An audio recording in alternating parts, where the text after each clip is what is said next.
Hello, friends, and welcome to episode 1233 of the Juicebox Podcast.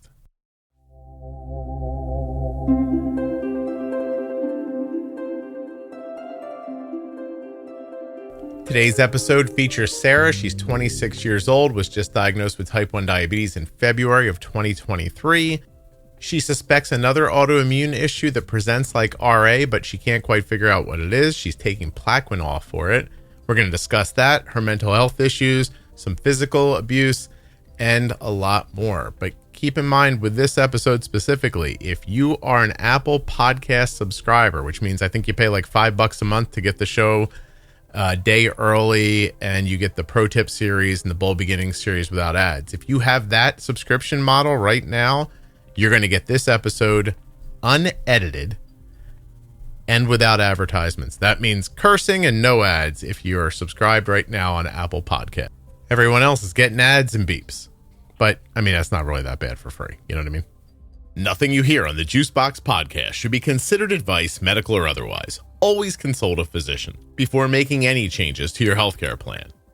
When you place your first order for AG1 with my link, you'll get 5 free travel packs and a free year supply of vitamin D. Drink ag1.com/juicebox.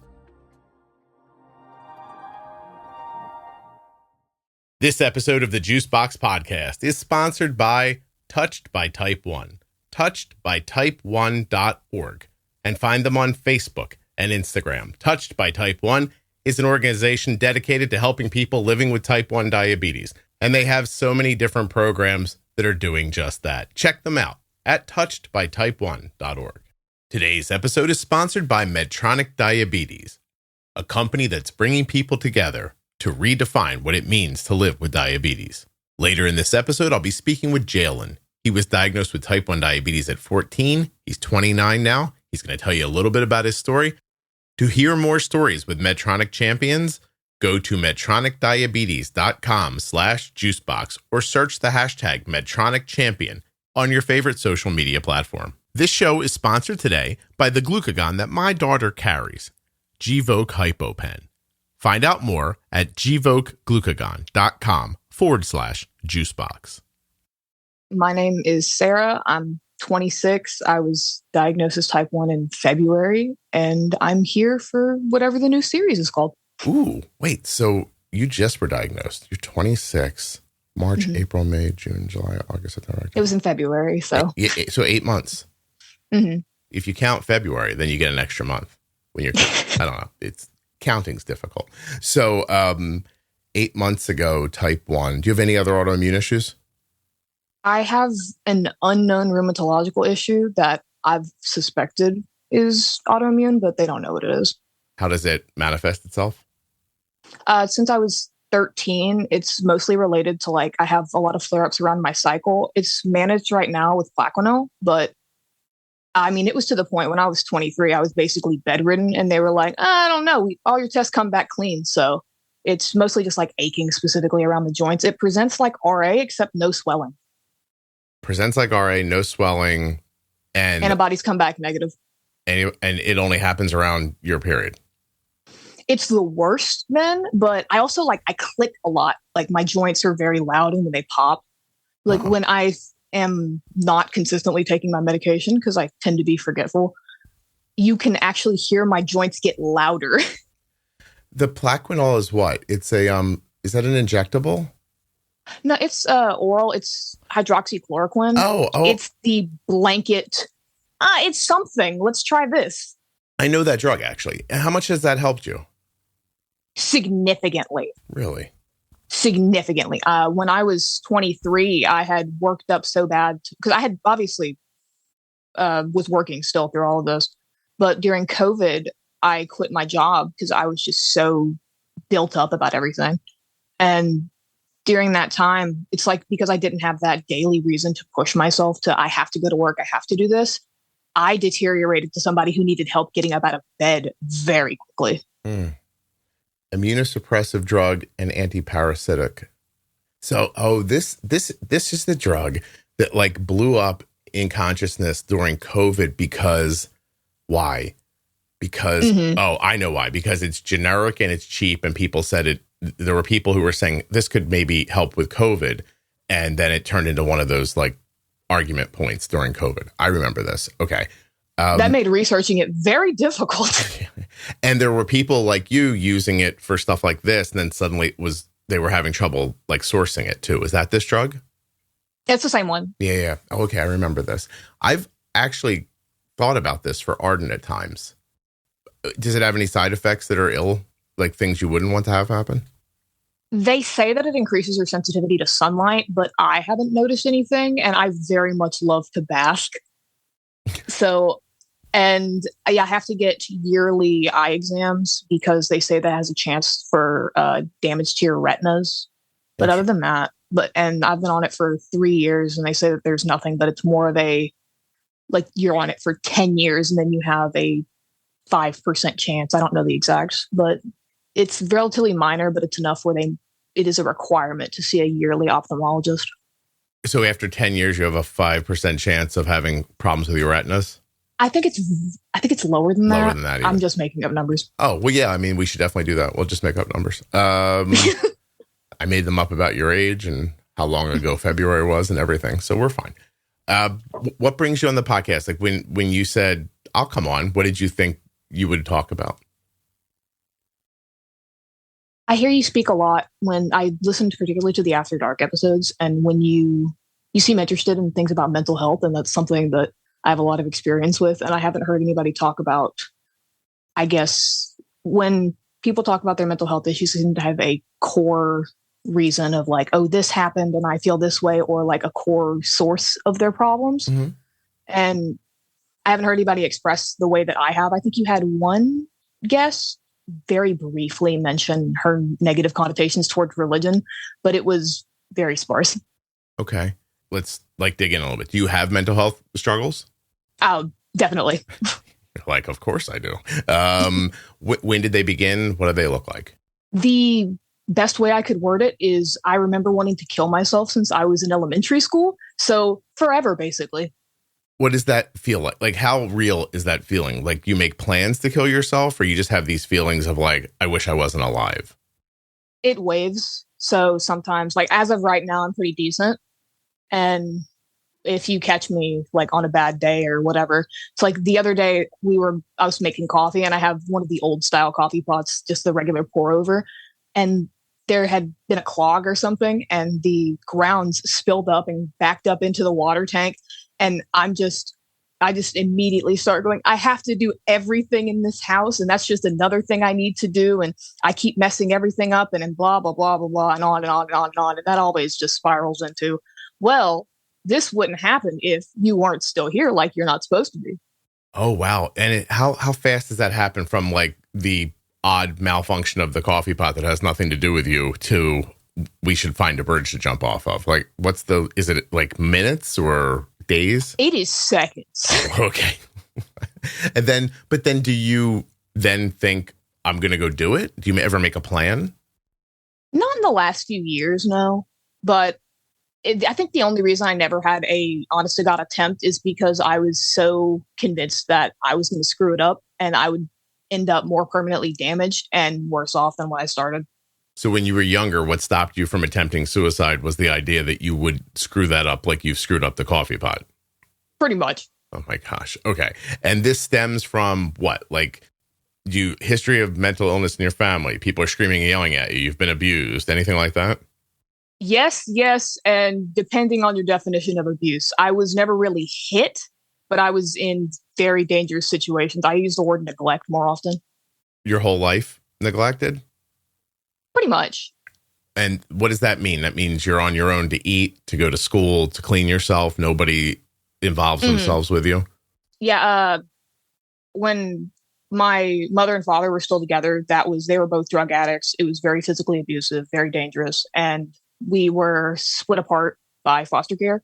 Mm-hmm. And I went with my grandparents on my mother's side, and they are also drug addicts who also had a very physically abusive household, which was not conducive for a child. And then when my mother got out of prison, I got back with her, and her whoever she was dating at the time. And basically from then on out, I think I was in the 3rd grade maybe at this point, and it was just kind of like, okay, you have to learn to be independent now fully. Oh my gosh. I always had a roof, and there was almost always food, but that was about it. My God. Do you have brothers and sisters? 5. Wow. Did they all go? But I was essentially raised as a single child after that, because 1 went to his grandparents, 2 went into foster care, and 1 went to another set of grandparents, and 1 went to the father. So we all went in different directions. Did your mom have 5 kids with 5 different men? 2 of them are not hers. So they're all half siblings. Oh, wait. So there were 3 kids that were hers and 2 kids she found somewhere? Or where did those They come? were from my father's previous relationship. From you? I got you. Okay. So she had kids with other guys, met your dad, got pregnant. He brought kids with him. Mm-hmm. I got it. How old were they when you were being moved to your grandmother's house, do you think? Probably about 12 and 13. You were that old, but how old were your parents? Were they young parents? No, I was like 4. They were like probably early 20s. My mother had 3 children by 21. So, and I was the youngest. So I think I was had right before she was 30. And she had addiction issues. Mm-hmm. She still does. Okay. Wow. And then you get to the grandparents' house. They're the same as your mom, basically. Mm-hmm. Was there any moment when you left your mom and went to your grandparents, you thought, this is going to be better, and then you got there and you're like, oh no, same place? If you take insulin or sulfonylureas, you are at risk for your blood sugar going too low. You need a safety net when it matters most. Be ready with Gvoke HypoPen. My daughter carries Gvoke HypoPen everywhere she goes because it's a ready-to-use rescue pen for treating very low blood sugar in people with diabetes ages 2 and above that I trust. Low blood sugar emergencies can happen unexpectedly, and they demand quick action. Luckily, Gvoke HypoPen can be administered in 2 simple steps, even by yourself in certain situations. Show those around you where you store Gvoke HypoPen and how to use it.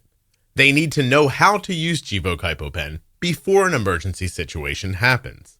Learn more about why Gvoke HypoPen is in Arden's Diabetes Toolkit at gvokeglucagon.com/juicebox. Gvoke shouldn't be used if you have a tumor in the gland on the top of your kidneys called a pheochromocytoma, or if you have a tumor in your pancreas called an insulinoma. Visit gvokeglucagon.com/risk for safety information. Oh, no. We had visited my grandparents, and my grandmother was just horrific. She was screaming and so my grandfather, while he also was still a drug addict, he worked and he did what he could. Mm-hmm. So I think the reason that I was cared for the way that I was in that household at the time was because of him. But he worked so much to try to support, because he was the only one in the house with a job, and it takes a lot of money to buy that many people drugs. Yeah, drugs are expensive. So he'd lay down on the couch for a 2-hour nap before he went to go drive cabs, and she'd be screaming at him saying, "You're such a sorry son of a bitch," blah, blah, blah, everything like that. And it was just nothing but vitriol coming from that woman's mouth, always screaming. And so you as a child, you absorb all this. That's how you feel about yourself. I think it was also, a lot of it was, she was a very religious woman.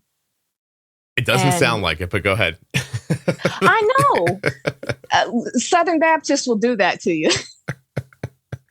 Screaming at that guy doing, what are we talking about? Heroin, meth? What are we doing? I think she was mostly doing pills. My grandfather, I think he was also mostly doing pills and coke.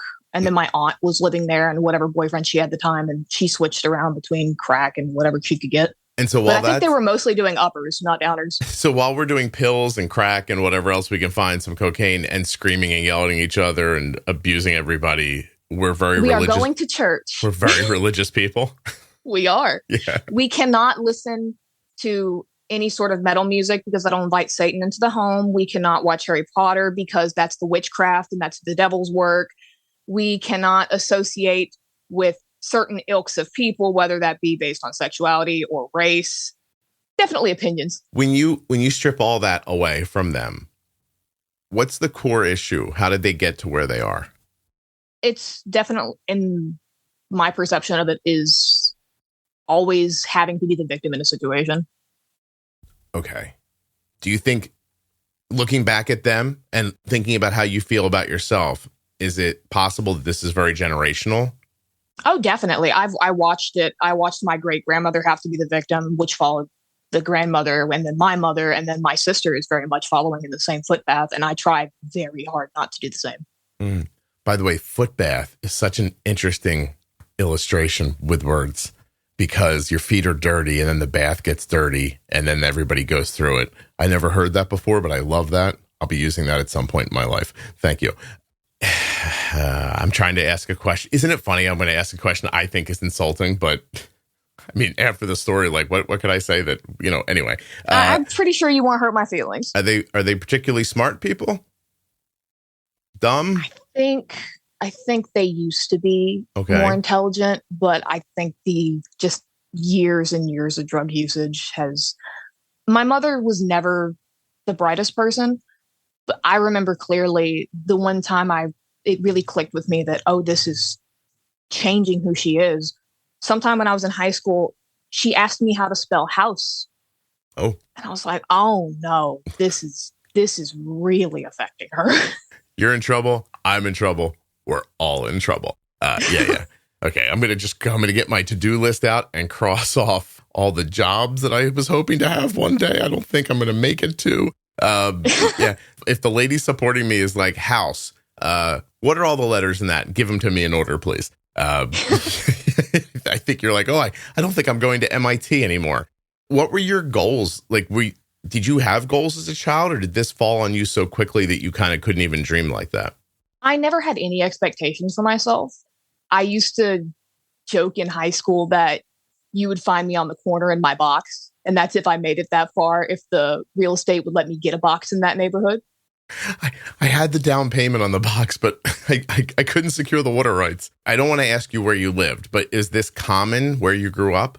I'm fine saying that I'm in the South, but in the area that I live in, it is very much you go 2 blocks down and you see people very comfortable, and then the other 2 blocks you see people fighting for Section 8. Okay, I see. But the kids you grew up with, were they all like, I hope I can get I want one of those heavy duty moving boxes, the ones that are real thick. Like, was that like very common, or do you think it was specific? Not particularly. I was in I don't know what term they use. The type of schooling that you have to test into, like you have to have a certain qualifying IQ. It's still a public school and it gets public funding, but you have to qualify to get in. So I was very much the odd duck out because nobody in there, with the exception of maybe 1 or 2 other kids, was under middle class. I see. You were a target as far as that as well, meaning you didn't fit into that scenario either. And you didn't see. And so it feels like more of a failure when everyone around you is not failing or having these problems. See, I was never really ashamed of it in the sense that I ever thought of myself as a failure. Mm-hmm. It was more of, at the time when I was a kid, I very much had the chip on my shoulder of, look at how much I'm able to overcome. And I was very much lacking in empathy, probably because I needed to be at the time. Mm-hmm.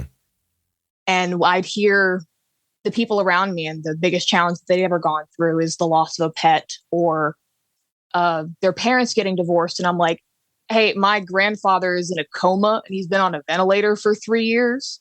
And I'm being taken care of by 2 drug addicts. And I'm happy if there is something to eat in the house. Mm-hmm. So I don't really think that mommy not loving daddy anymore is that big of a deal. Now I understand, that is something very difficult that they were dealing with. And that was something important to them at the time.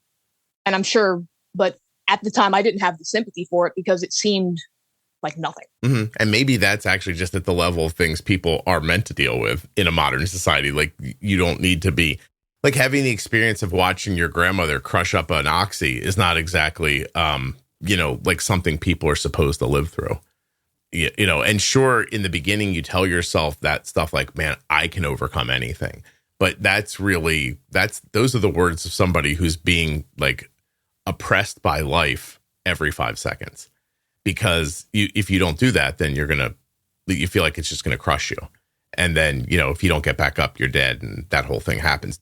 Did you mean it, Or was it just something you were saying, like I'm saying? Like, was it just something you said to yourself to keep yourself going?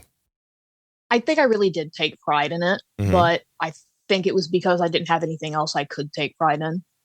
Okay. No, that makes sense.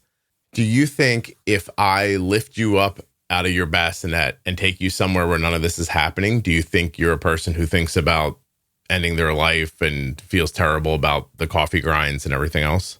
I think it wouldn't be to the severity that I have. So I've tried different forms of therapy and I'm better than I was, but I don't think I'm the best judge of my own character because I think about who I was 5 years ago. And I said, oh, I'm better than I was 5 years before. And each and every time I look back, I'm like, oh, I was at the worst place of my life. So I don't think in the moment I'm ever good at judging how I'm doing. Because you're climbing out of such a deep hole. Yeah. You're like, oh my God, I've gone so far, but you're still in the hole. When I was in therapy the first time at 19, I remember speaking to my therapist and I feel bad for her looking back because she was a recent grad and she'd only had a handful of clients and she probably wasn't prepared for somebody who'd had long-term issues. She was doing college students. She was probably trying to deal with people having anxiety over exams and she didn't know what to do with me. But I remember telling her, oh, I was so much worse off a couple years back. But at the time, I was an insomniac. I had been on 3 different medications that were not helping me. I was going through an eating disorder and I was an alcoholic. So I don't think I was doing better. I think I was doing worse. I thought I was doing better. So in your life, you've had an eating disorder. You drank too much. Is that correct? Did you do any drugs? No, because I knew I would like them. But you drank a lot? Oh, yeah. No, I would definitely consider myself an alcoholic for, I'd say maybe 4 or 5 years. What does that look like? Drinking every day? Drinking every day, but in the sense of, well, I'm better than other alcoholics because I only drink after work. You got that good learning from your grandfather who did go to drive the cab. Right? It doesn't matter if you can still hold a job. Yeah. So if I have a job, I'm not a mess. Or you're doing well enough. I got you know that there's issues. Like I knew that I wasn't happy or doing well, but I was doing better than other people in comparison because I was comparing myself to people who were doing very poorly. There might be an episode about comparison and blame. There is with me and Erica, where we talk about there's sometimes value in comparing yourself. You can actually bolster yourself through it. But when you start saying, I'm doing better than the, man with no legs who's the alcoholic and like a drug addict and he lives in the sewer, I'm doing better than him. When you do that, you're lowering the bar so far, you're hurting yourself. But there are moments where you can actually make yourself kind of like feel better about things. But it's not a healthy way to do it a lot. But it's not terrible once in a while. It's interesting, like how that kind of can be. Wow. You drank between what ages? 19 to 24. Yeah, that's a little early for all that. Stayed away from drugs because you saw what it did to other people, thought you would fall too far down a hole if you did that. Absolutely. I still believe that. Really? Do you do anything? You smoke weed or anything like that? I never really did just because I've always been worried. I've always been worried about getting popped on a drug test and losing my job. A lot about whatever job I ever had, even if I was only making $8 an hour, I was like, oh, I don't want to lose my job. What if McDonald's starts giving us piss tests? I'm out of here. They might. You never know. They might get real serious about the French fries one day, and then I'm out work. But that's how important the work part of it is to you. This episode is sponsored by Medtronic Diabetes. MedtronicDiabetes.com/juicebox. And now we're going to hear from Medtronic champion, Jalen. I was going straight into high school, so it was a summer heading into high school. Was that particularly difficult? Unimaginable. I missed my entire summer. So I was going to a brand new school. I was around a bunch of new people that I had not been going to school with. So it was hard trying to balance that while also explaining to people what type 1 diabetes was. My hometown did not have an endocrinologist. So I was traveling over an hour to the nearest endocrinologist for children. So, outside of that, I didn't have any type of support in my hometown. Did you try to explain to people or did you find it easier just to stay private? I honestly, I just held back. I didn't really like talking about it. It felt like it was just a repeating record where I was saying things and people weren't understanding it. And I also was still in the process of learning it. So I just kept it to myself, didn't really talk about it. Did you eventually find people in real life that you could confide in? I never really got the experience until after getting to college. And then once I graduated college, it's all I see. You can easily search Medtronic Champions. You see people that pop up and you're like, wow, look at all this content. And I think that's something that motivates me. Started embracing more, how I live with type 1 diabetes. MedtronicDiabetes.com/juicebox to hear more stories from the Medtronic Champion community. And the work is important just because of the money. I love how you speak about growing up with poverty and generational poverty, because when you speak about it, I don't hear you being ashamed of it. Or sometimes I hear people say, well, we weren't well off. And then you're like, oh no, we were broke. We were dirt poor. Yeah. And that's more of the way that I look at it. I remember giving my neighbor $20 because our water had been shut off for a month and we asked if we could shower at her house for the week. For a 20, that's not a bad deal at all. Seriously. That's like, what is that, like less than $2 a day? I can afford that. Well, it was the same thing when her power was out. She'd run an extension cord over to our house. We'd just trade that $20 back and forth. There was an entire winter where I would get up in the morning and take this little electric heater and drag an extension cord out of my house, put the electric heater on the dashboard of my vehicle to try to melt the windshield enough that I could drive to my job before it would freeze over again, because the truck didn't have any heat in it. So I would go out there in like 3 jackets bundled up. I was colder driving to work than I was when I got to work. And I used to, so I would like, I remember so like, I grab the heater, slam the door, run the heater back in the house, throw it through the door, run back, jump in the truck and drive away. I had a towel with me and I would keep taking the condensation off the windshield because it would freeze up if I didn't. And that seemed like a fix to me. I was like, this will work, because we already had the extension cord and the heater. Oh no, I very much understand. We had a television that you could only change the channel if you had a pair of pliers, but you also needed the pair of pliers to operate the shower.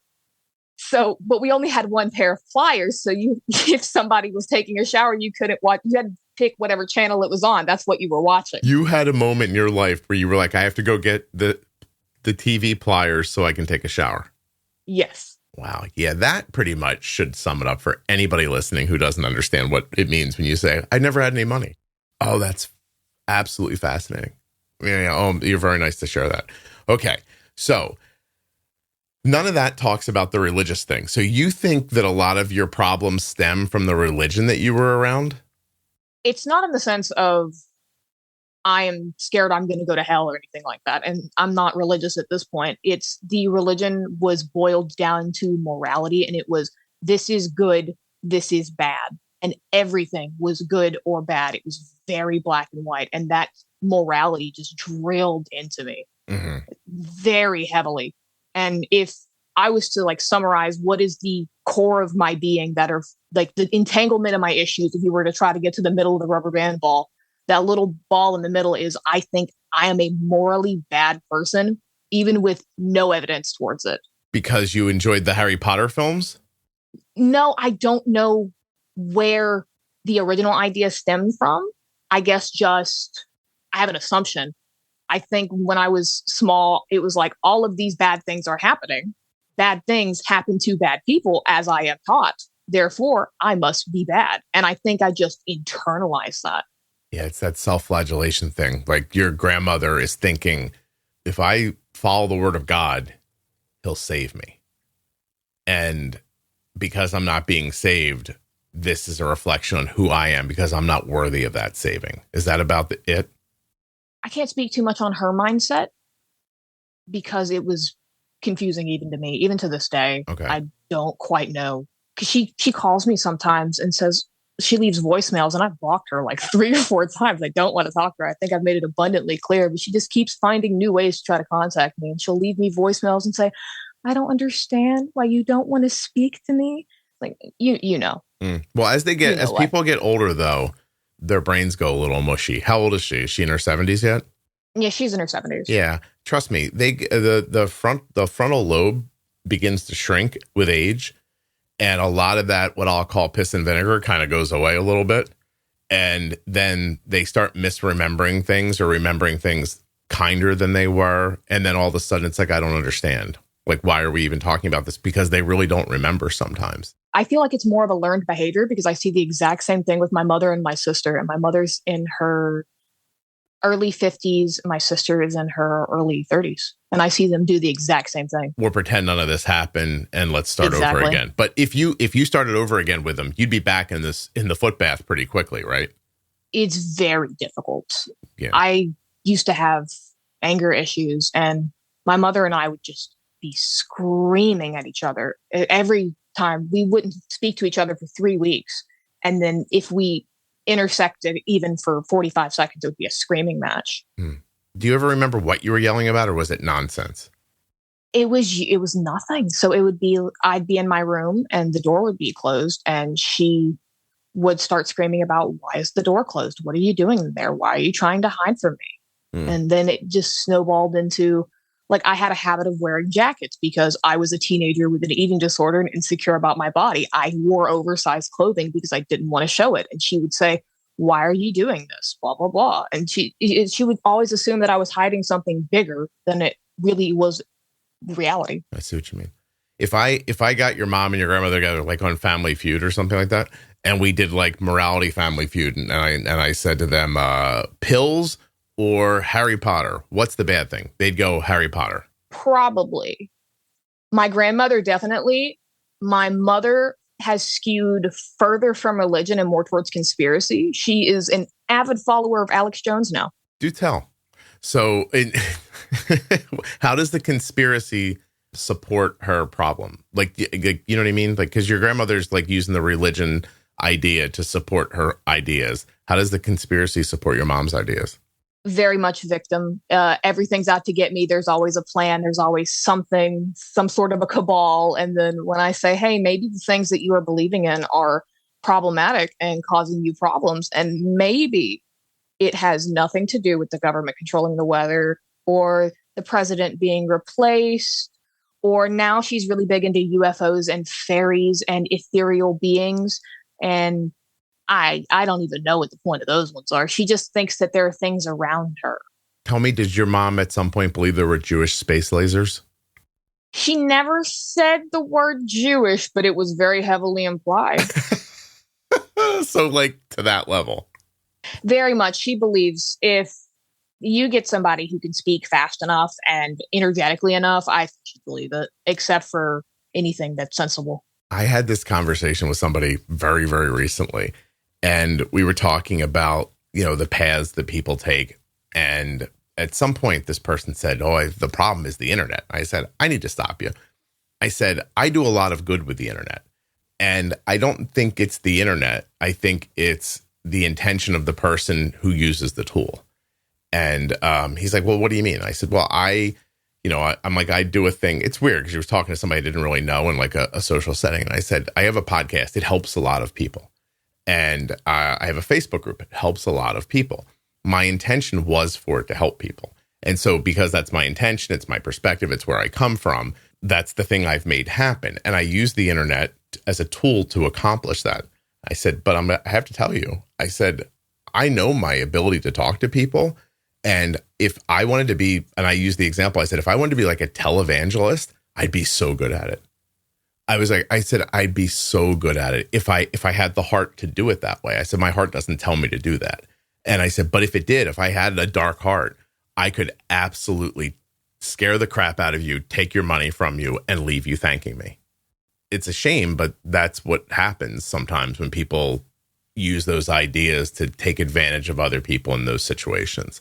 And then look at the trickle-down effect it has all the way to you. It's fascinating, really.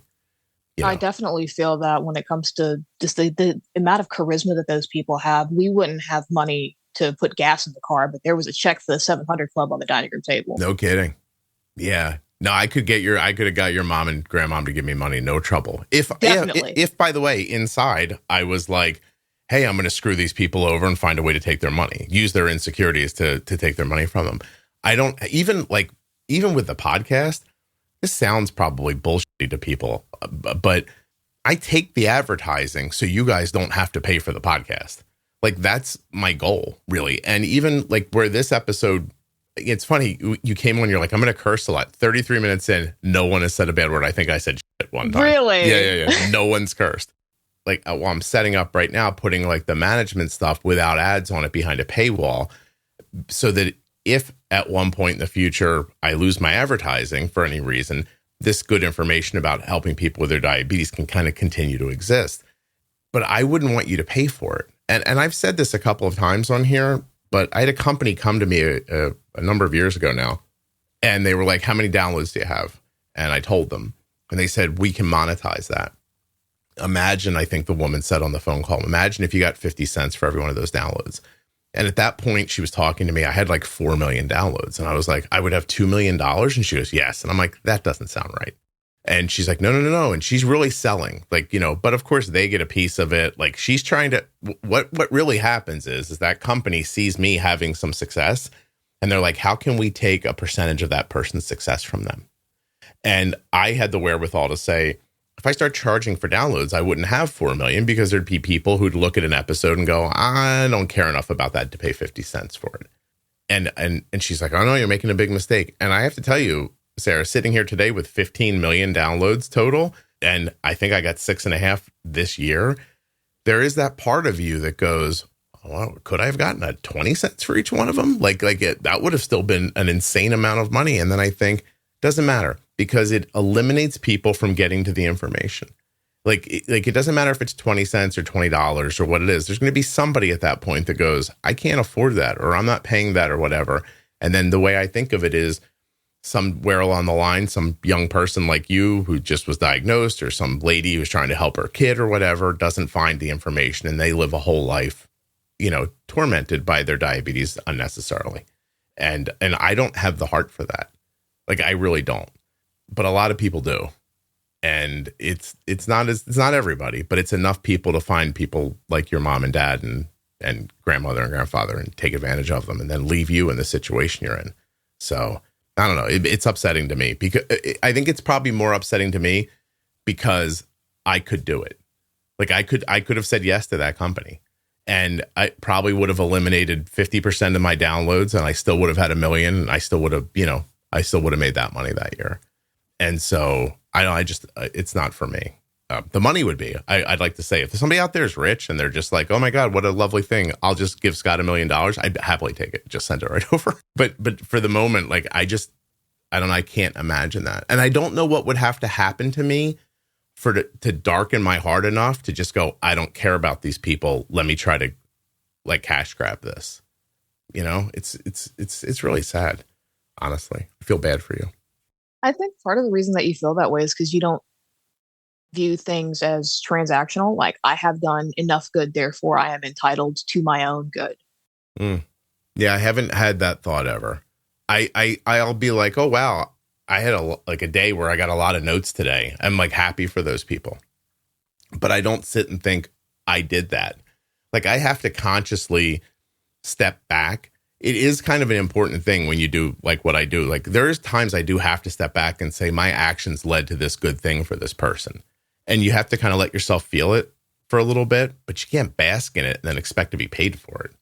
Like, that would be strange to me. So when you grew up with this religious talk that made you feel like you're a bad person. So is that how you feel today at your core, 26 years old? You know you're a good person, but you can't believe it, or you actually believe you're a bad person?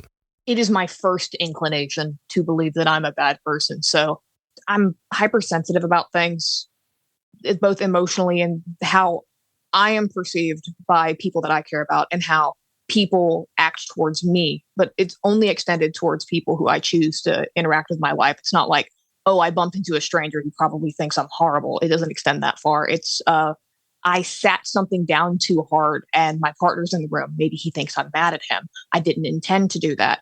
Why did I do that? I wasn't being careful enough. Now he thinks that he did something wrong. I don't want him to feel that way. Why did I do that? I'm doing it again. And in the meantime, none of that's actually happening. None of that has happened at all. Right. Or it'll go vice versa. He'll say, hey, can you hand that to me? But I perceived a tone in that voice. And so go, oh no, what did I do? What happened? What went wrong? What did I do again? And it comes back to you. Like you, even if you perceived his tone as like coarse, you wouldn't think, what's his problem? You'd think, what did I do wrong? Exactly. And it could be something completely unrelated to me. So he could come home and say, I had a very bad day at work. My boss was rude and it was horrible. And I'd say, why am I not better? Why can't I make him feel better? Yeah, that's a lot. Jesus, Sarah.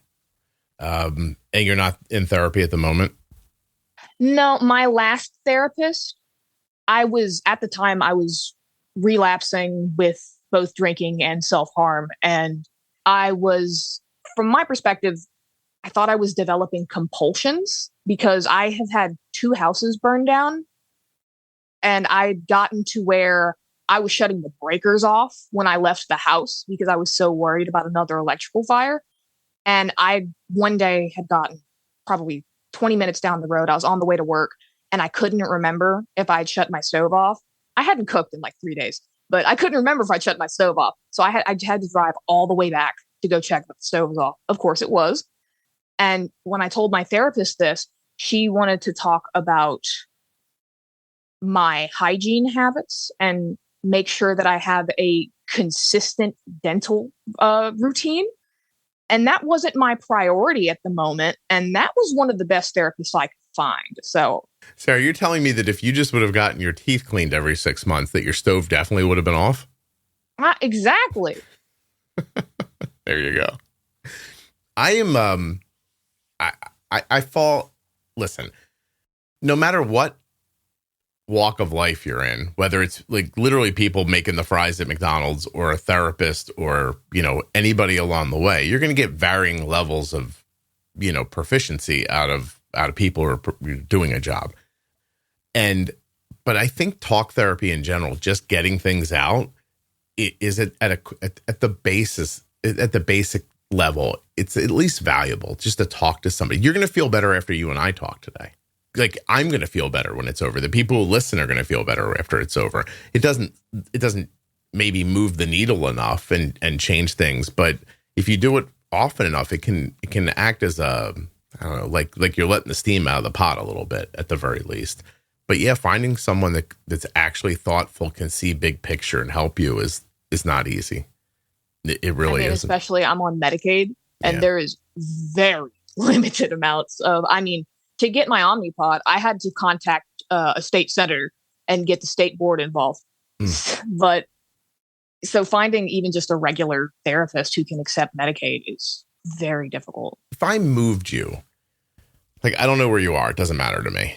If I picked you up and put you in a cabin in Wyoming that was a couple of miles from town and you could have a simple job that paid a reasonable rate and it took care of all your bills, and you had a little money left over and you could start over again, would that help you? Or would you just walk into the little town, somebody would say something and you'd start like a problem all over again there?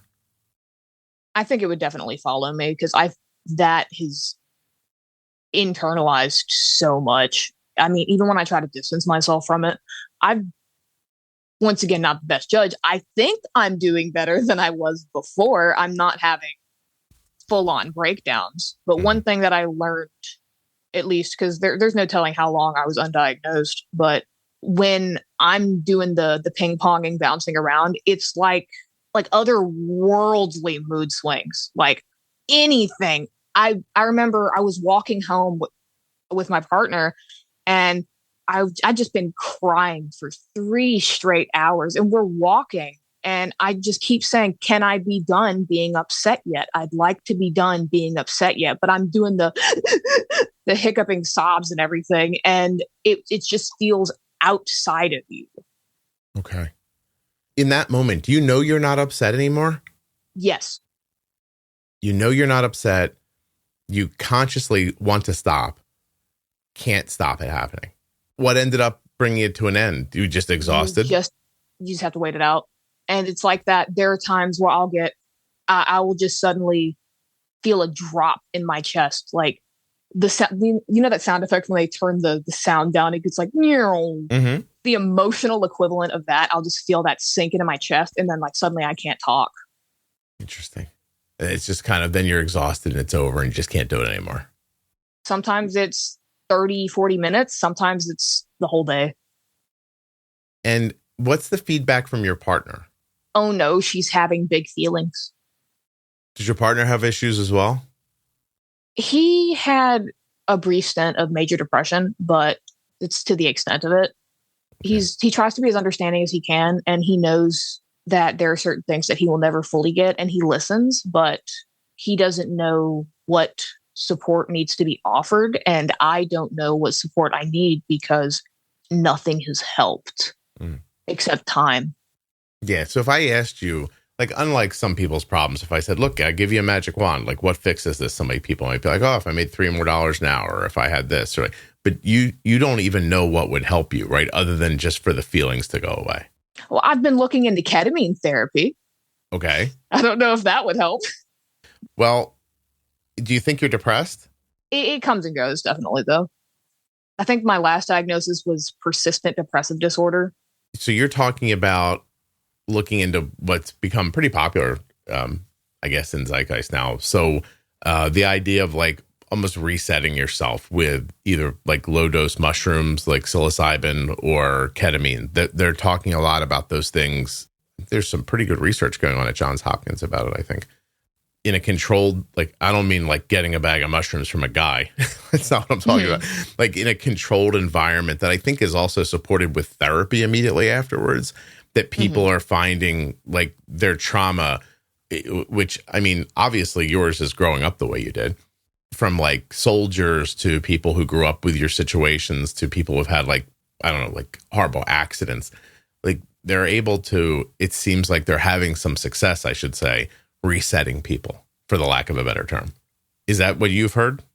I haven't heard it in the terms of a reset, and more of it helps. It's like if your feelings are very sharp, it helps round the edges, and then they'll sharpen over time, and you have to go file them down again. Mm-hmm. I gotcha. But because I've done DBT and CBT, and those are very behavioral focused. And I am, at one point in my life, I did need coping mechanisms for focusing on my behaviors because I've, not sleeping, alcohol abuse, self-harm, eating disorders. Those are not good coping mechanisms. So I very much needed behavioral intervention at that time. But as of now, my behavior is pretty, societally acceptable. I'm not doing anything to hurt myself in that sense. Mm-hmm. Now I need emotional intervention, and I need to stop the pattern of, well, why is it that when I drop a cup on the floor and the handle breaks off, my first thought is, wow, what a sack. It's no A to B to B to B. It's I drop the cup and, oh, I should just die instantly. I don't know how you intervene in that when it's instantaneous. Yeah. And I haven't found many resources so far. I'm still looking for emotional train of thought intervention. Like, how do you out-train a gut instinct? Can you trace that back to anything in your life? Like, is there a certain moment or thing that happened to you over and over again, perhaps, that leads that feeling to pop out like that? People just blaming you constantly for things? I don't think I was blamed. I think very much it was seeing the abuse from my father, like towards my mother. And she was always being blamed. And I think because I was in that situation and I felt that anger was also being projected towards me just by way of being there, that I also felt that I was being blamed. I gotcha. Even though nobody ever laid a hand on me. Right. I mean, you love your mom? No. When did that stop? I can't remember ever loving her. Okay. This is a woman who told me that I should kill myself and that I would be pretty if I didn't have that tie around my middle. So she denied me medical care when I was sick, and then later said that I was making shit up for attention. So I've seen a picture of you before. Are you heavy? I'm about 140 right now. I mean, what I'm trying to get at is, I don't actually care what your body looks like. What I'm trying to get at is Was she making something up about your physical appearance so that you were like, wow, that's what like, so that it was like gaslighting you almost? Or was it at least, did you have a couple pounds and she was like going after you for it? Like, I'm trying to figure out what her tactic was. I definitely had a couple pounds, at least from my perspective, but I also have 10 years of eating disorder on me. So I don't know if my perception is reliable on that. Yeah, but so she knows you have an eating disorder when she's talking to you about your body like that? She doesn't care. Oh, okay. And then everything is about her. So like when I was in DKA in the hospital, I didn't call her. I didn't tell her. When my house burned down, I didn't call her. I didn't tell her.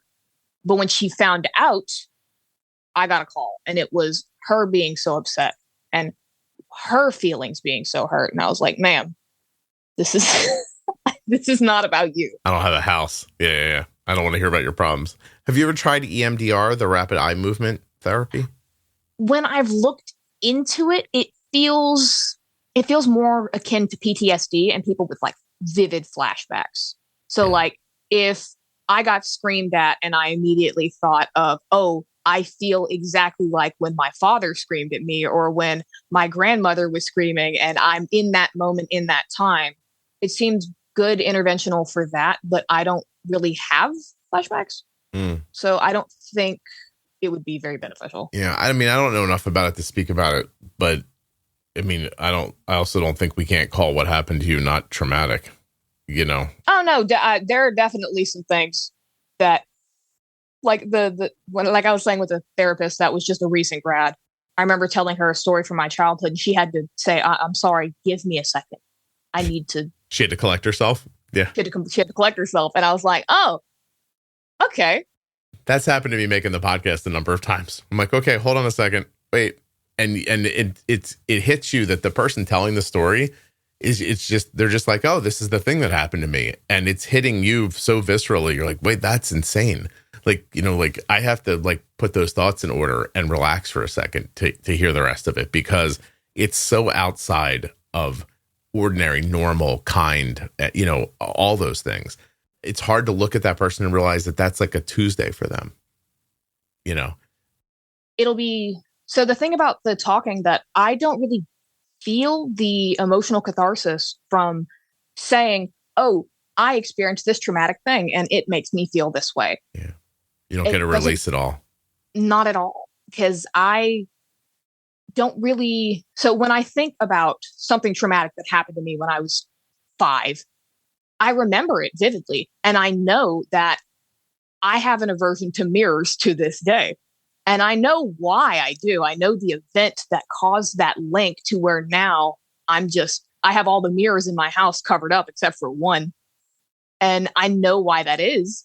But I could retell the story, but I'm not reliving the fear of that moment. It is just me telling a story, but I still very tangibly have that fear to this day.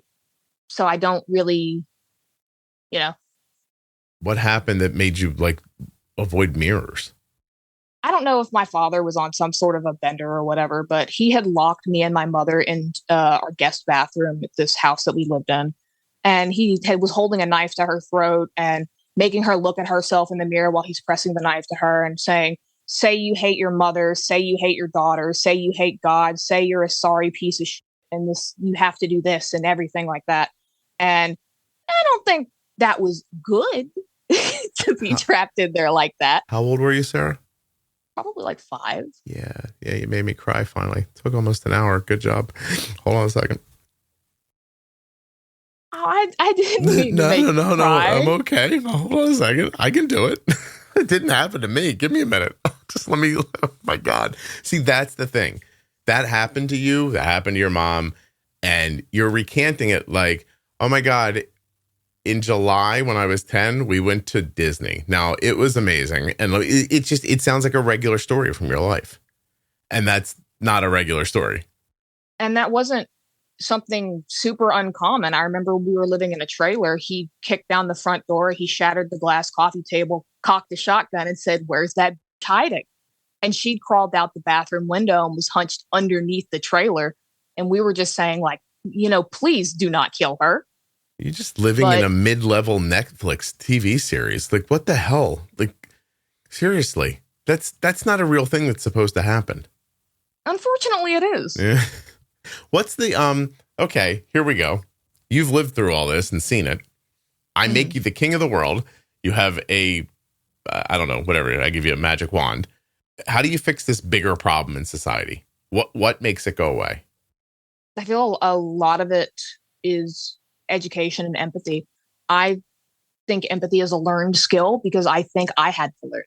I don't remember being particularly empathetic when I was younger, and I remember actively working towards that in college because I had noticed my anger issues were coming to a head, and I thought that I was getting to a point where I would hurt somebody, and I didn't want to do that to somebody else because I'd seen what it done to other people, and I know how it affected me, and I didn't want to do that to anybody else and be that person for somebody. So I consciously worked through becoming more empathetic and developing empathy. And I think it is very possible for people to do that. And I think people aren't as empathetic as they could be. Yeah. So if Shotgun Daddy, for example, had been raised differently, you think that that's not the path he might have been on? I mean, drugs while this is happening, though, too? Oh, yeah. But apparently he'd been doing drugs since he was like 15. So it's also not good for you. No. Yeah. All right. I'm going to go with drugs, by the way, as my answer for the magic wand. Because what you know, I hate to say something so trite, but there's obviously a cycle going on within families, and at some point it's got to stop. Like, do you think you'll stop it? Are you going to have kids? No, I have. When me and my partner got together, I made it very obvious. I do not want children. If that is something that you want, I'm not willing to compromise on a life. That might be the kindest gift that somebody in your situation can give the world, which is so sad to say. Like, but I don't see, like, I mean, we're talking for an hour now, and I'm a reasonable person. I don't see the way out of this. Like, how does this stop? Do you know what I mean? Like, somebody has to stop it. And so somebody either has to, like, somehow in one generation push all that out of their head, make a baby and not screw it up, which seems, I gotta be honest with you, seems kind of unlikely to me. Or a person's just got to step up and say, you know what? I can break a cycle here by not having kids.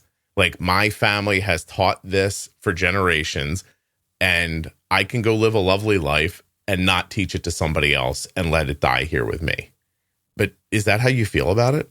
To an extent, I never wanted children to begin with, but part of that is also just because I find so much difficulty caring for myself, and then I doubt my ability to be, like you were saying, to be a good parent without just passing on different issues in the same vein or field.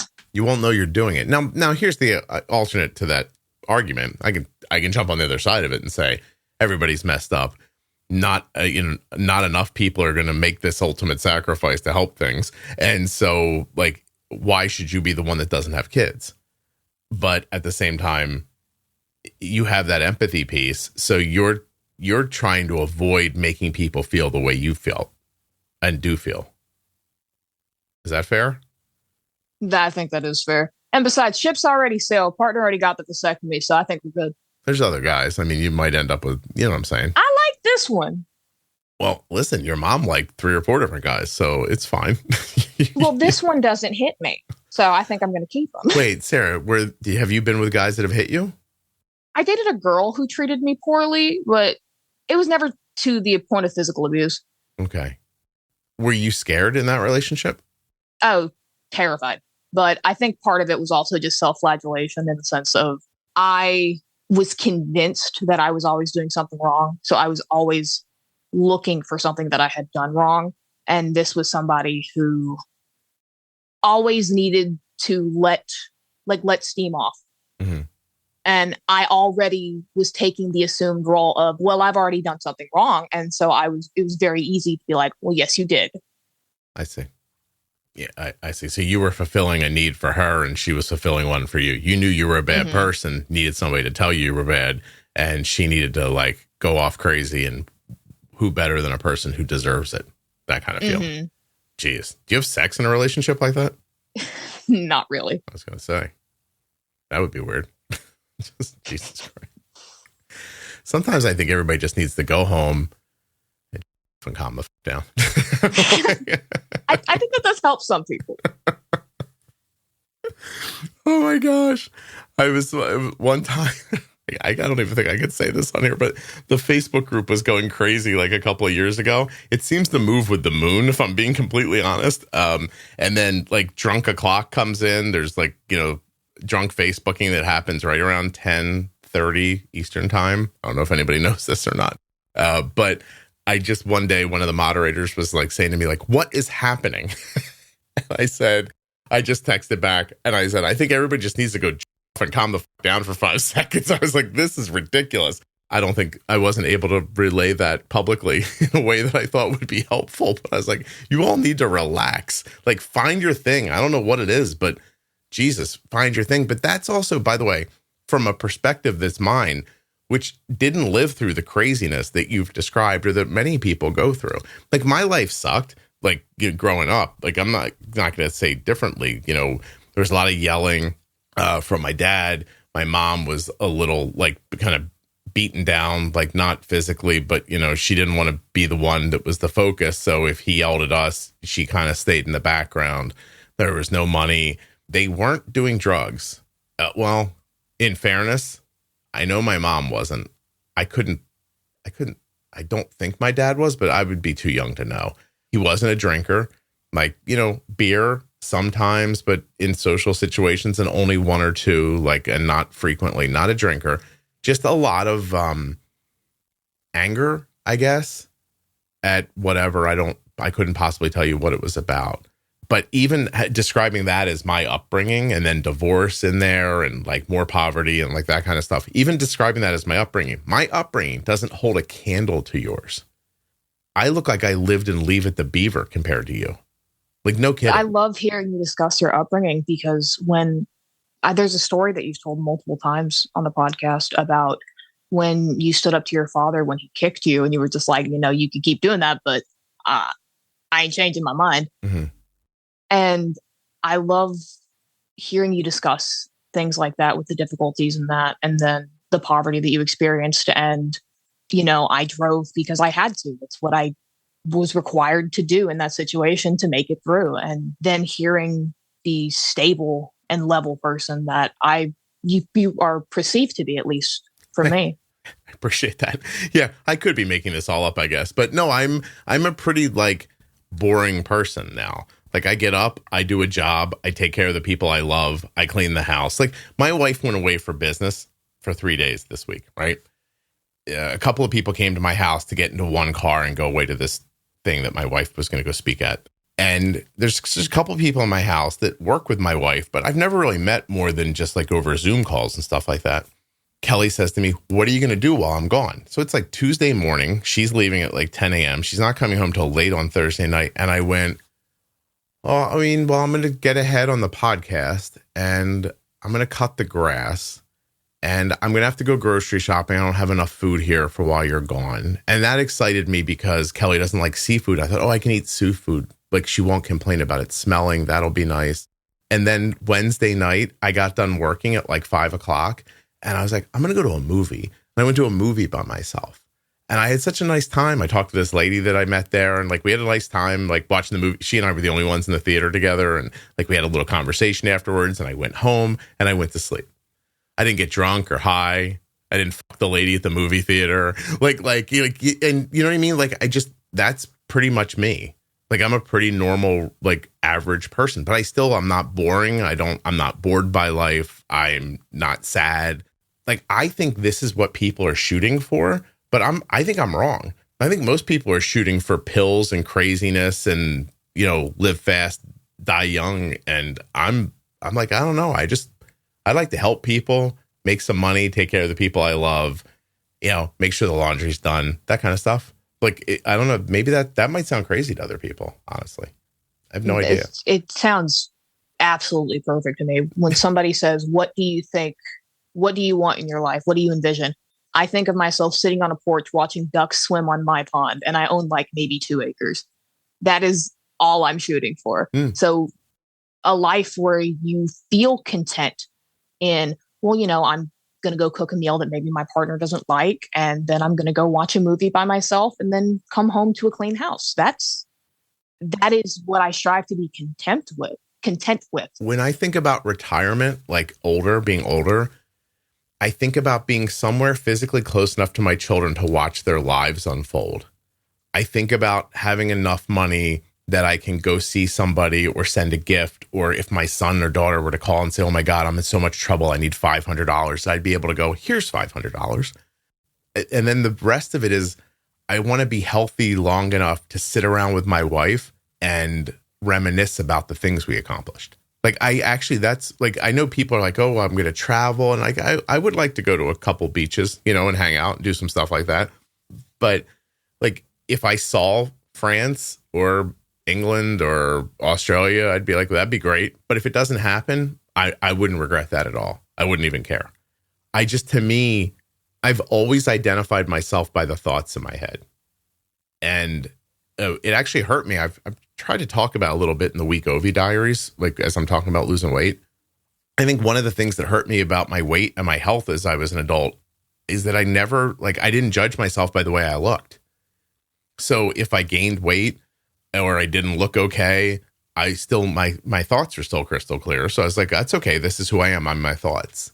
And so even when I think about like how to wind my life down, I really just want to go back over the things that I experienced like one more time. Like I want to do new things too, but the new things aren't as important as remembering the accomplishments.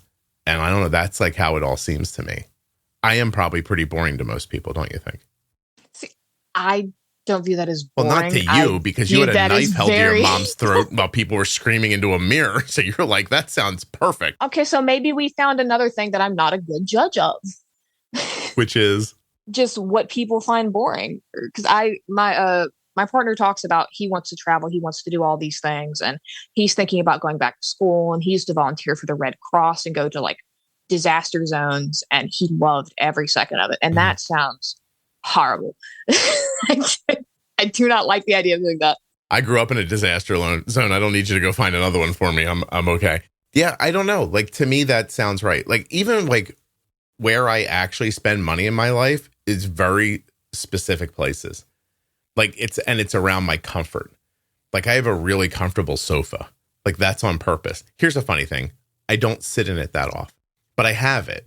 And when I go to watch television, when the times when that happens, I sit in a really expensive, comfortable leather sofa, and I watch a giant crystal clear television. But I'm doing it in a pair of like underwear I bought 4 years ago. like that. So my money is literally in my sofa. It's in my television that I watch when I sit there. But then to actually give myself the time to sit and use those things is sort of difficult because I get so much joy out of making the podcast. So like I am working a lot.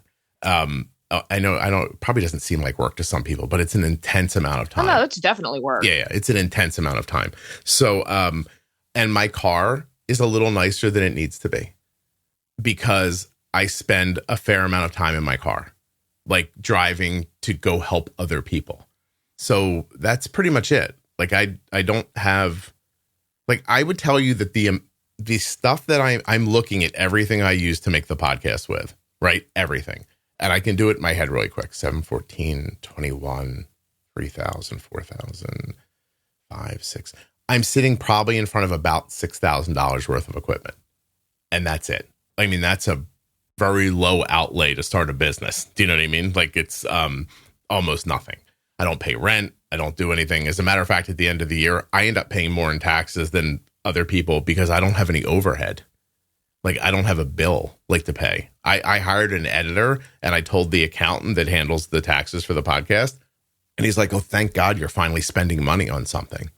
And I was like, what? He goes, you don't have anything to write off. Like at the end of it's nothing. Like I'm very simple. Like, and I could afford to buy like tchotchkes or other stuff for the desk that maybe, but I don't need them. So I'm like, I don't need them. It's all very like everything seems so cut and dry to me.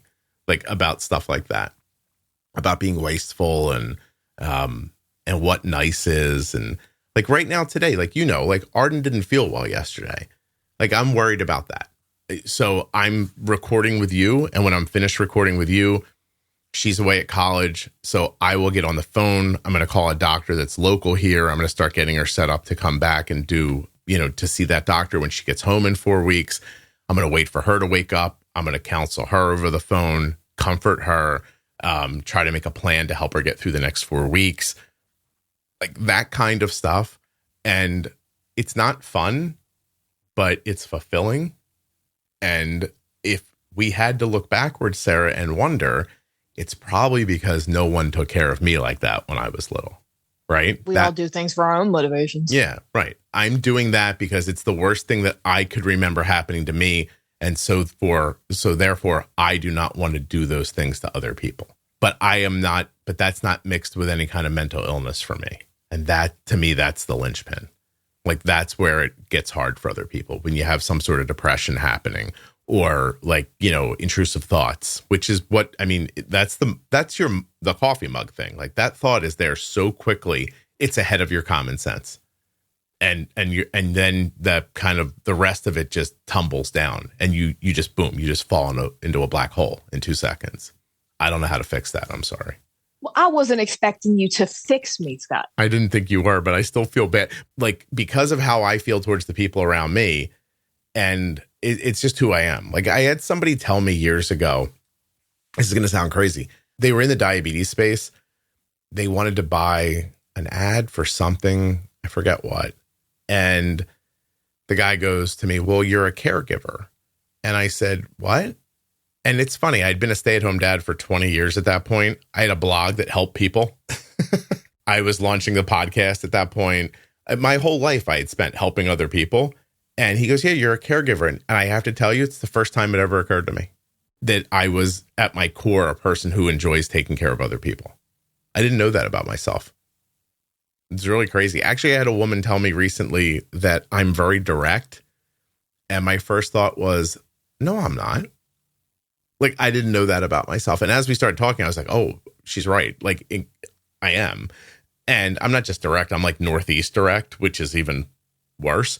And on top of that, I don't have a filter. Like, sometimes people are like, oh, I really appreciate you having people on to talk about like this, or, even like your conversation today. And I'll think, why wouldn't I? I don't even understand why that wouldn't be a thing someone would do. But overwhelmingly, no one talks about this stuff. When it comes to like not having a filter, I didn't realize until this year what like a sense of privacy meant. I never had that sense of, that is my personal private information. If somebody on the bus stop who I've never seen before, never met, came up to me and said, hey, would you like to tell me about the worst day of your life? I'd say, sure. And I'd tell them. It doesn't mean anything to me. I wouldn't mind sharing it. Yeah. The very first time I ever experienced the emotion of that's none of your business is when a CDE asked to see my Dexcom graphs. I thought, no, that's the you don't need to look at those. That's not for you. That's my business. Yeah. Maybe you want to hear about my grandmother and the pills instead. That was easy. That would have been more comfortable for me than letting this woman see my Dexcom graphs. I can't talk about that. Hey, so, like any good diabetes podcast, we're an hour and 10 minutes into it. When you were diagnosed with type 1, how did who you are and the life you're living, did it have a positive or negative impact on you taking care of your diabetes? I feel like at first it was definitely very negative because I was incredibly emotional and I didn't know what I was doing wrong. But I felt, because I had that overwhelming sense of we have to do better, we are doing wrong, I immediately sought out information. I had that little one-touch meter. So when I checked, it would point to the red and I was like, uh-oh, red is bad. I'm doing something wrong. Therefore, I need to find more information because whatever I'm doing is not right. Yeah. And then changed pretty quickly because I was given bare bones advice at the hospital. Yeah, so. I'm not assuming you live somewhere where you got rock solid medical advice. Yeah. When I was diagnosed, I said, well, how do you know I'm type 1? And the nurse looked at me and said, well, you're not obese, so you're probably type 1. I went, oh, okay. We're not going to look into it any deeper than that. Maybe do antibody, nothing. Okay, thank you. Isn't it funny how even the color thing makes you upset? Like red, bad, I'm bad, boom. Like just like that. When it comes to the connotations, one thing that my partner learned, we've been together almost 5 years, and he learned very early on, he used to tell me that I was great, that I was wonderful. And one day I just sat him down and said, just tell me that I'm good. Like, I need you to tell me that I'm good. I don't want to hear that I'm great. I don't want to hear that I'm amazing. I need to hear that I'm good. Mm-hmm. That word specifically. And that's the word he uses now. And I definitely appreciate it. Oh, it's really nice. It's lovely to find somebody that understands what you're saying and wants to help you too. That's something that he does say that he's very appreciative of. That I have incredibly open communication. So if he's watching TV or playing his game or doing whatever, I'll say, hey, I feel like you're ignoring me. I need to be paid attention to. Can you pay attention to me? And he'll say, okay, let me pause my game and I will pay attention to you. Mm-hmm. Or I'll come in and I will say, hey, can you be more cautious with your words, because I'm feeling very sensitive right now. And I feel like it'd be very easy to hurt my feelings. And he'd say, okay, well, thank you for telling me. I will do that. Oh, that's nice. I struggle with that a little bit because I've never once had like a bad feeling towards people in my family.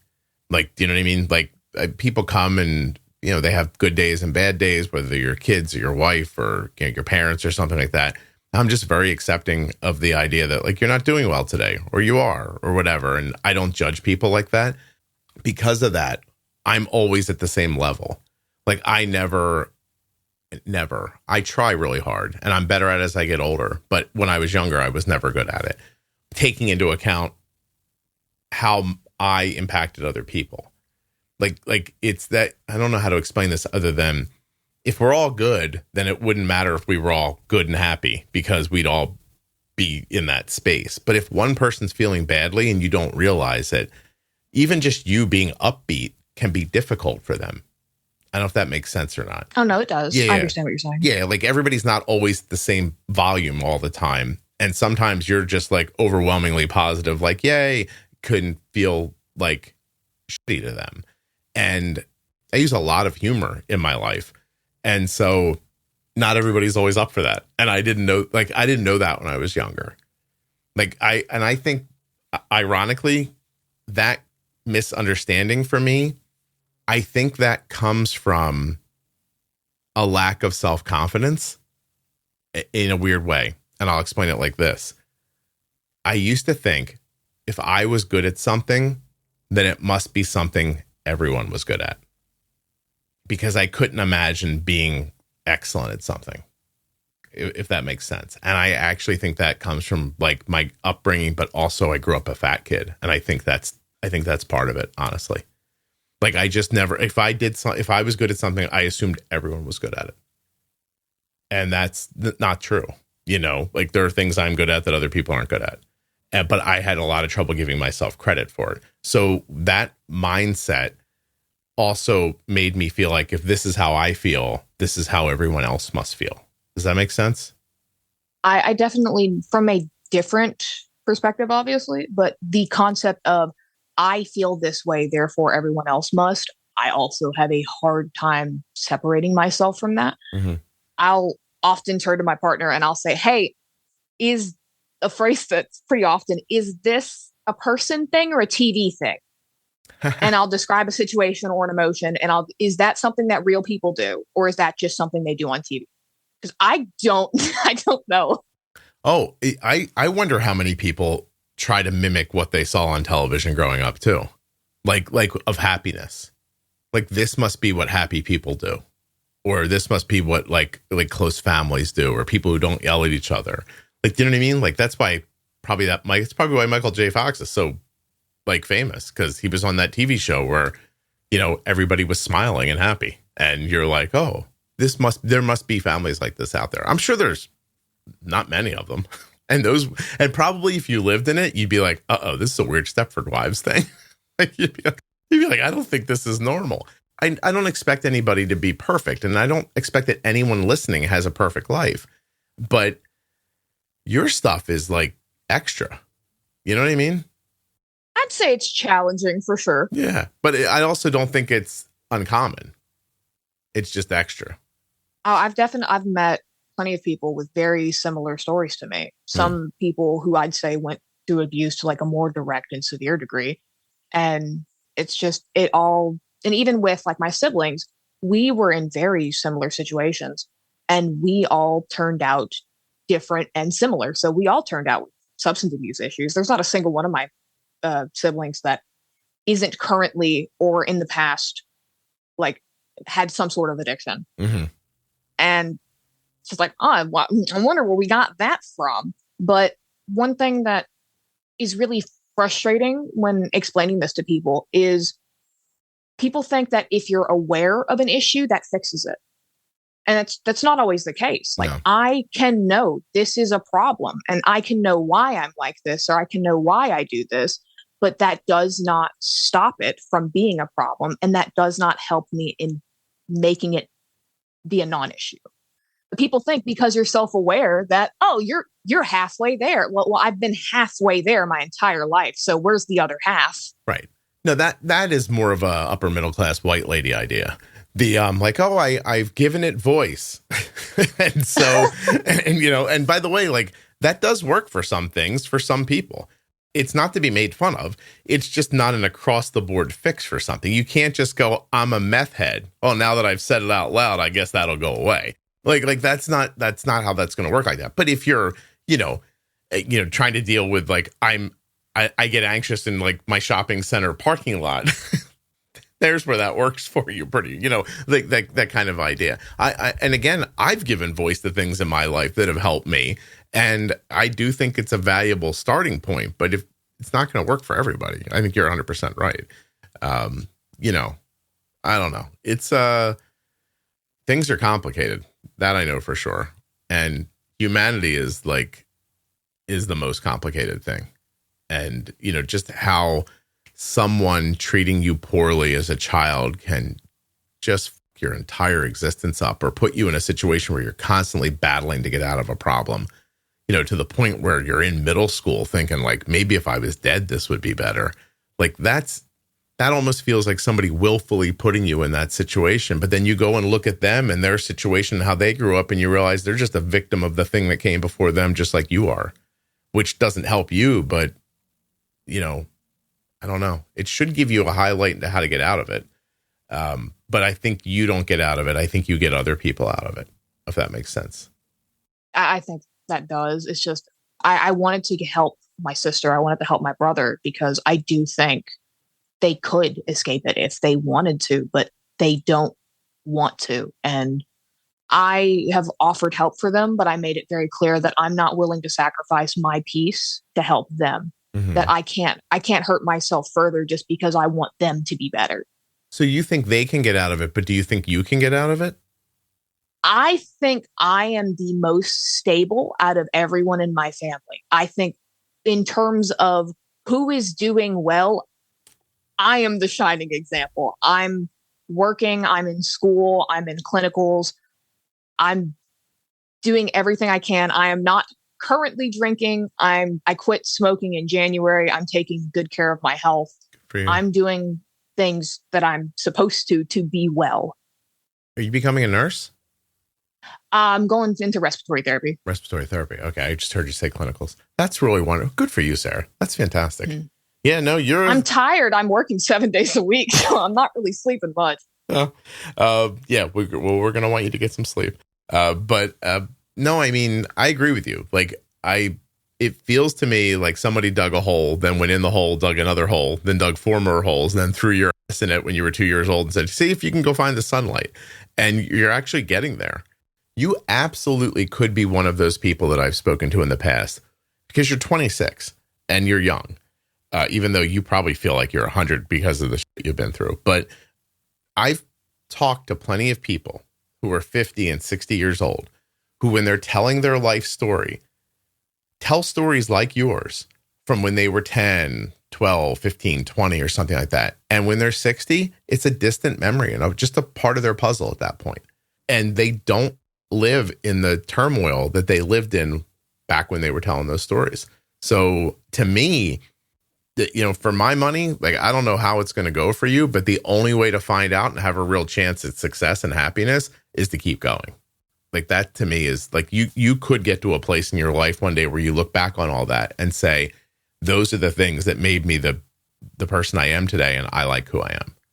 Like, that to me sounds like how this usually works. That's definitely what I'm striving for. Yeah, no, it sounds like it. It sounds like you're doing really well. Congratulations.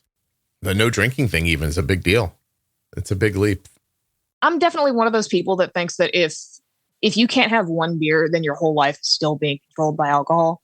So I do drink occasionally. I just try not to get drunk, and I don't want to put it on so much of a pedestal that like, oh, if I got drunk one time in 6 months, then I have to start the calendar all the way over. It's like, no, just keep going how you were. That day was a reminder of why you don't do this anymore. And now you just keep moving. I can't tell you how lucky I feel not to have those issues, and with alcohol specifically. I never liked it. It didn't occur to me to continue to do it. And when I hear people talk about their struggles with it, I swear to you, I just think I feel so lucky not to have that problem.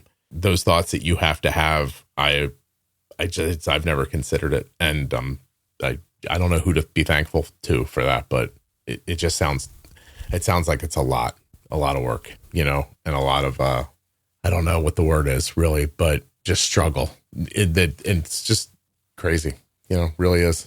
Struggle is a word that I use to describe like my daily thought process to my partner. It's just like when your first instinct for things is I should purge, starve, drink, do anything that is just bad for your body. You are going against every instinct in your head and you're like, no, I'm going to eat a proper meal and I'm going to get a good night's sleep and I'm going to do all this. And that is not your base instinct. And just because you are doing the things you're supposed to and you're doing well, it doesn't change the urges, is that you still want to do all those things. And I want to not want those things. Right. I've been stuck in, I want to not want to do them. And that's just a difficult thing to communicate with. Like, yeah, I'm doing well outside, but like, I still feel this way. I still want to do all those things. I'm still the same person who wants to hurt myself. Right. You're controlling those urges. Is that right? To the best that I can. The best you can. Yeah. Oh, geez. All right. What have we not talked about that we should have? I had a little list. Oh, I wanted to voice a small gripe that I have with the wording that you use across a couple episodes. You say that something is common sense, and you'll use this for just anything like, oh, well, that's common sense. It's common sense. And I have a particular issue with the phrasing of common sense because I don't think that's real. I think everything is taught or learned. Okay. And I feel I've just known people who were raised in like equally neglectful households that affected their education. Mm-hmm. And so it'll be something like they were never taught how to clean or sweep or do basic math, something like that. And somebody will say it's common sense. And they don't realize that they learned it so long ago that they don't even remember that it was learned. Yeah. No, I see. Well, what would a better reflection of that idea be? So what am I really saying when I'm saying common sense? I'm saying things that people just intrinsically should know. Is that what I'm saying? No, because I don't think that's a thing either. I think it's all critical thinking, just different levels of critical thinking. So then what's the I laugh because I don't know what to say next. What's the what do you think I mean, and what would be a better way of saying it? And I think your intentions are good just because I've listened to over 900 episodes of you. I think I know what you mean half the time. Mm-hmm. I think what you're trying to convey is, so like one situation that I hear you talk about it a lot is if your blood sugar is going high, you need to take more insulin. That's common sense. But there's so many people who those dots didn't connect at all. So in a sense, that is something that was taught, something that was learned. So that's something that is thought about critically. So I don't know a better way to word it. Yeah, well, okay. And I don't either, but I'll talk through it with you for a second. So if we know that insulin makes downy and uppy is opposite of downy, then is it not common sense that you need insulin if your blood sugar's high?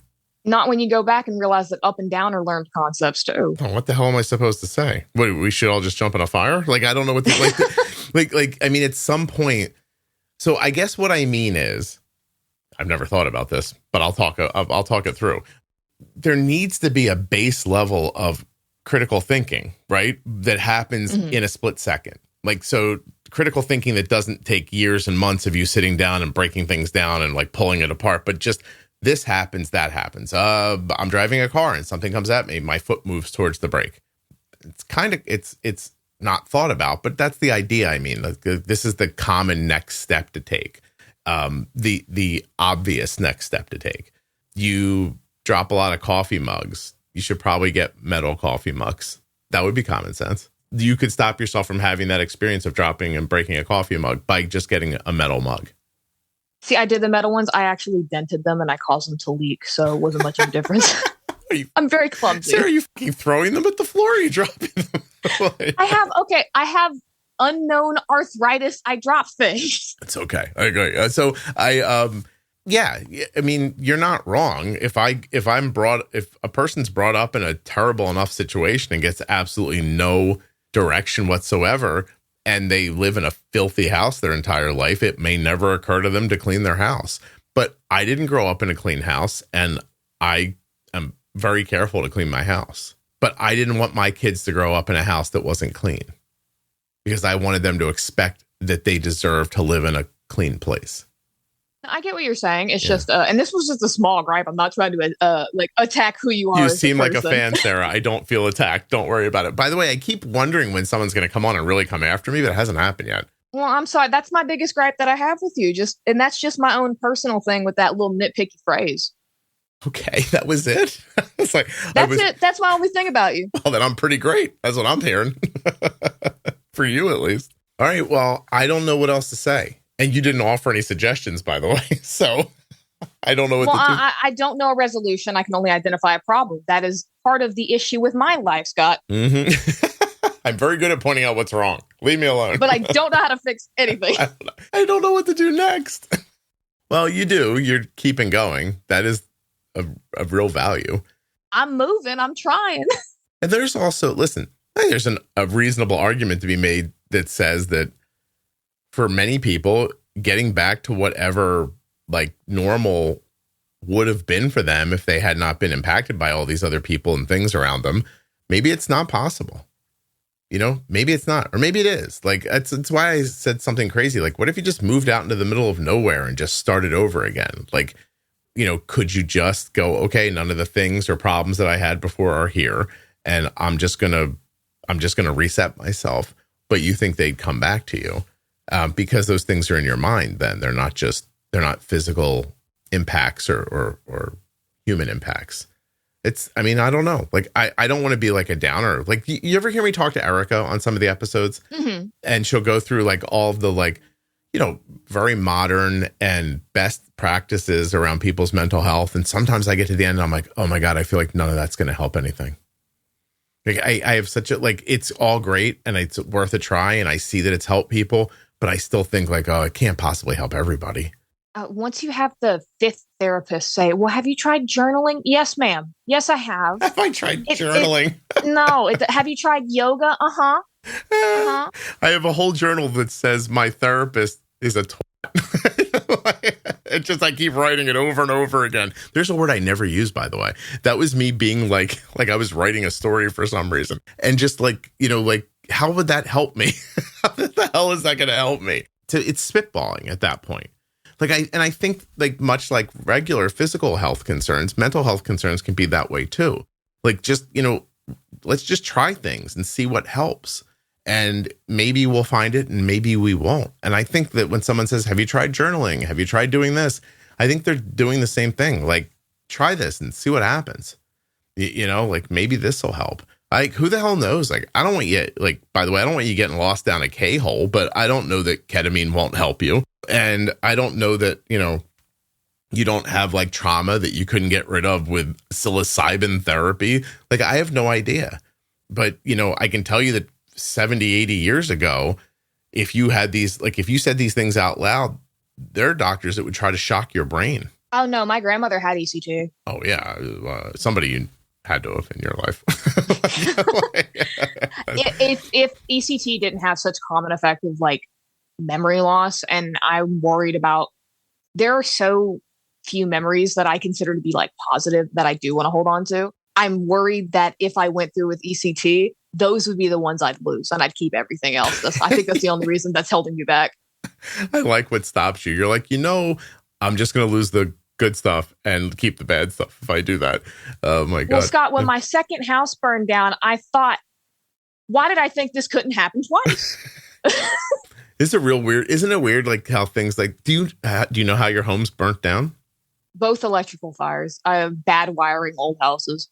isn't that something that like that's economics, really? You know what I mean? Like, you know, you get something built, it's not built well, or it's so old and you can't afford to maintain it. Like that's all just money, I'm afraid. Oh yeah, money is the root of a lot of things. That's why I'm hoping to finish school. And I mean, the job that I'm going for, the starting pay is $24 an hour, which doesn't sound like much, but when I made 19, I saved over half of my pay in 6 months. Yeah, that's good for you. I'm used to living on less. I think my car costs $600 and it runs on a prayer.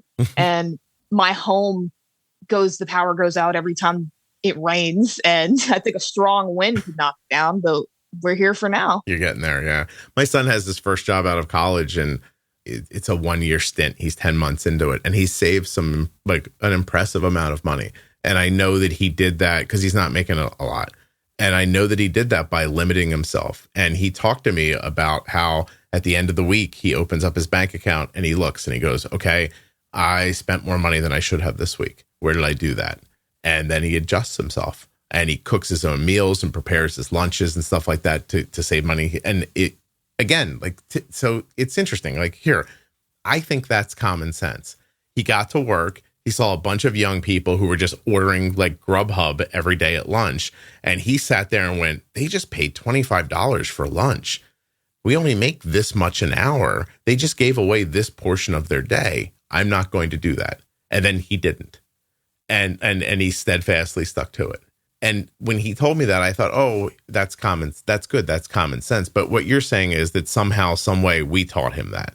I think that you did because I know that y'all did eat out and do things like that, but it wasn't an everyday thing. You weren't always ordering DoorDash or something, and you weren't always going to a restaurant. It wasn't something so easily accessible. And I know that you weren't afraid to tell your children no. Yeah. But in a similar situation, I would have seen people doing that and be like, don't they know that a loaf of bread costs $1 and a jar of peanut butter is $2.50? Mm-hmm.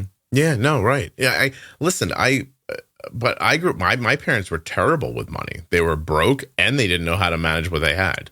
So why do I know? Because you had to learn out of necessity because you saw what was the contrary.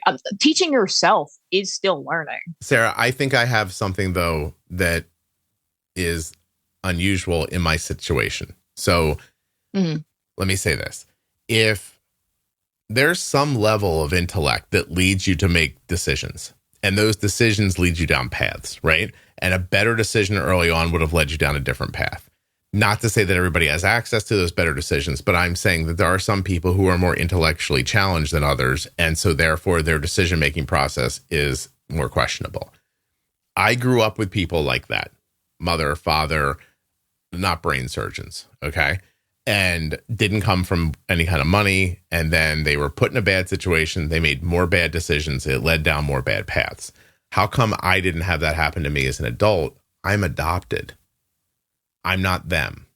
Like my brain's not wired the way theirs is. And so even as a small child and growing up, I'd watch my parents do things and think that was not the right thing to do. Like, we're in a bad situation here. They did X. They definitely should have done Y.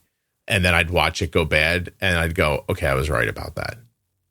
And so, you know, I don't like want to dig into it, but like when I was in kindergarten, they pulled me aside and identified me and made me take IQ tests, which used to be a big thing because they were trying to like section out kids they thought were smart and give them different educations in public school, which by the way was a terrible idea. And, so I know my IQ. I will tell you this. It's high enough. I won't say it on the podcast because it's embarrassing and it doesn't reflect my intellect. It's just I don't know what IQ really measures. And maybe it's bullshit. I have no idea. But what I do know is when you put me in bad situations, I consistently make good decisions. And that's really where my intelligence works. I'm not good at math. I don't remember things about like social studies or science. I'd be terrible at science. I'd be a horrible doctor. If I had to learn the things, like the thinking part of it, I'd be okay with, and the understanding ideas. But like the science, I couldn't do. You don't want me involved in any way in anything mathematical. But again, and I just try to, the way I say it in the podcast is like, if the zombies come, like you find me, I'm living.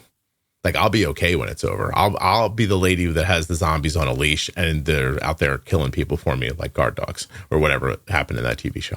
And I'll be the zombie master when it's over. So I could see my parents making all these mistakes and my common sense told me not to do that stuff. But they didn't teach it to me. It's just, and so I do wonder sometimes how much all of this has to do with just processing power in your brain. I do think that definitely does have a play. And I also agree with the testing to get the quote unquote gifted children in public education. I was also in that program and it just felt like total bullshit. Oh, why am I here? So I dropped out of it. Well, everyone else was like, I did it for years. And as I was leaving middle school to go to high school, or as I was leaving elementary school to go to middle school, elementary school to go to middle school, I went to my parents as like a fifth grader and said, I need to get out of this program. And my mom was like devastated because she's like, she thought this was the pathway to success. Like, no, they've identified you. You're going to like go on to blah, blah, blah. And I look back now, I found some of the people who were in that class, they all crumbled.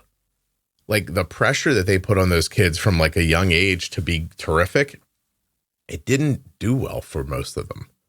Oh yeah, that's referred to as gifted kid syndrome now. Oh really? Oh, it has a name? It's not a real diagnosis, but it's just like a common social media thing of like, oh, well, if you're racked full of anxiety and a perfectionist, I guess you were a gifted child. I don't know. I got the hell away from it. I was like, this is not good. I'm leaving. And so I went back into like Gen Pop, I guess to use a prison term, and back with everybody. And I was much better off, I thought, and then truth be told, it really is the only thing that helps me get all the way out of that hole is meeting my wife, who was willing to judge me on my thoughts and who I was, not where I came from or what I had. She was ahead of me. Like she grew up in a more like a household that really put a premium on education. So she was in college. She had kind of ascended out of that hole a little farther than I had.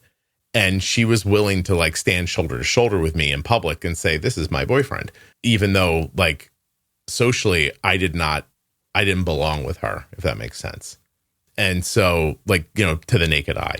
And so she was willing to like judge me on who I was and my thoughts. That allowed me to jump up a level and then reset myself, if that makes sense.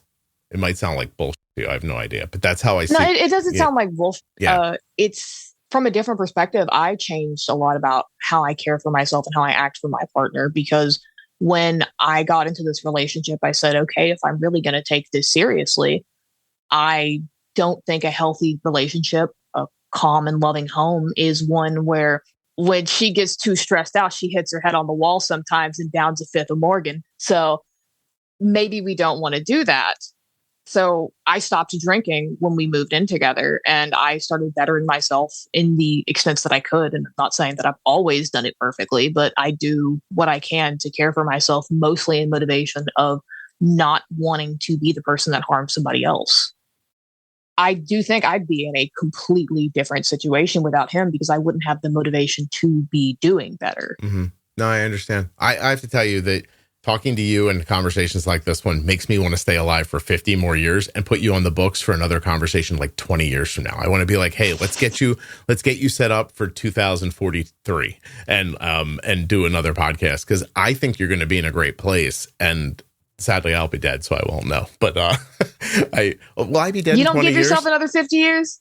No, I'm definitely not getting 50. But will I be alive in 20 years? I don't think I can make a podcast in 20 years. So maybe you'll have enough bankroll at that time you can hire people to press record for you and schedule everything, do everything. All you got to do is talk. There it is, Scott. Say what you think. What? She said her mom, and I'm like, oh. Oh my God. All right. Well, Sarah, thank you. I really appreciate you doing this with me. I can't tell you how kind it was of you to share a story that I think a lot of people will resonate with. And the ones who don't might give them something to think about. So thank you very much.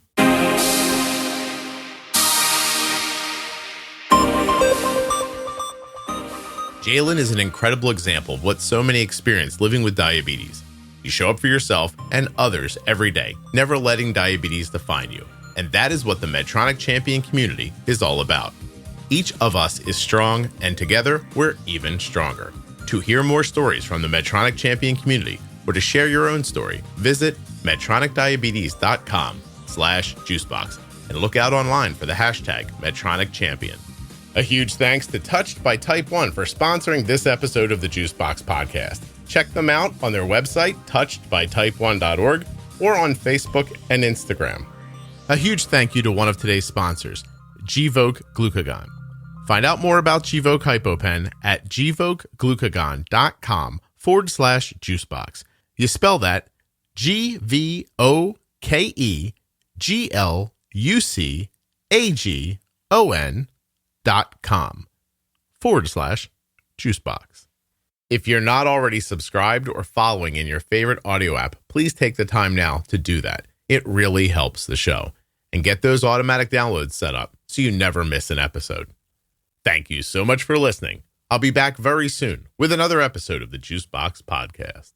The episode you just heard was professionally edited by Wrong Way Recording. WrongWayRecording.com.